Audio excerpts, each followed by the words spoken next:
সংসার হলো সুন্দর একটা ভালোবাসার বাগান, যেখানে রান্না বান্না থাকে, শপিং থাকে, ঘোরাঘুরি থাকে। সংসার আমার কাছে একটা শখের জায়গা, আবার ভালোবাসারও জায়গা।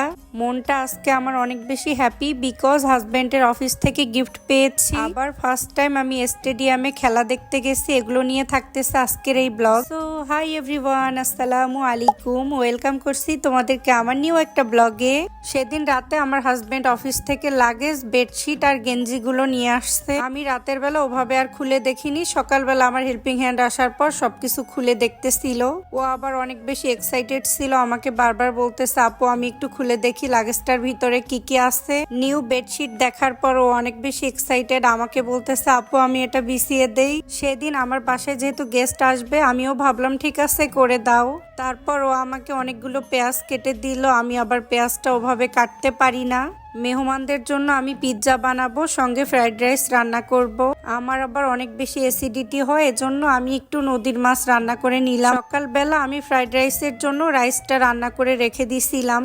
তারপর পিৎজার ডোটাও সকালে আমি রেডি করে রাখছি, কারণ পিৎজার ডোটা 2-3 ঘন্টা রেস্টে রাখলে ভালো হয়। তো দুপুর বেলা থেকে আমি এগুলো রেডি করতেছিলাম, বিকজ আমরা বিকেল বেলা খেলা দেখতে যাব। ফার্স্ট টাইম আমি স্টেডিয়ামে যাব, আমি অনেক বেশি হ্যাপি ছিলাম। যদিও বা ফার্স্টে আমার একারই যাওয়ার কথা ছিল, একটু পর আমার হাজবেন্ড আমাকে ফোন করে বলল আমার কাজিনদেরকে সঙ্গে নেওয়ার জন্য। এজন্য আমি তাড়াহুড়ো করে ওদের জন্য ফ্রাইড রাইস রান্না করে নিলাম। ফাইনালি ওরা আসার পর এখন খেলা দেখতে যাচ্ছি।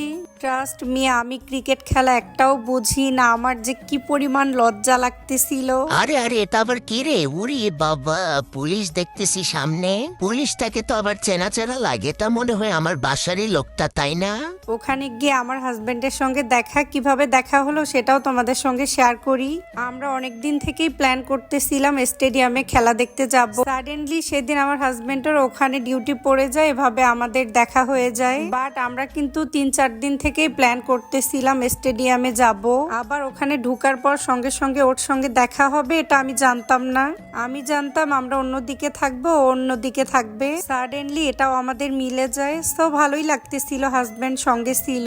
বাট ও আমাদেরকে ওভাবে সময় দিতে পারিনি, বিকজ সে যেহেতু অফিসের কাজে ছিল, সে তার মতো করে ছিল, আমরা আমাদের মতো ছিলাম। ক্রিকেট খেলা আমি ওভাবে খুব একটা বুঝি না। আমার কাজিন তো অনেক বেশি বিরক্ত হচ্ছিল আমার উপর। খেলা শেষ হবে রাত 10টায়, আমার কাজিন আমাকে সন্ধ্যা 7টার দিকে বের করে নিয়ে আসছে। এগুলো লোকের মাঝে আমি থাকতেও পারি না, আমার অনেক বেশি মাথা ব্যথা করতেছিল। তো আজকের ভিডিওটা এ পর্যন্তই। তোমরা ভালো থেকো, আল্লাহ হাফেজ।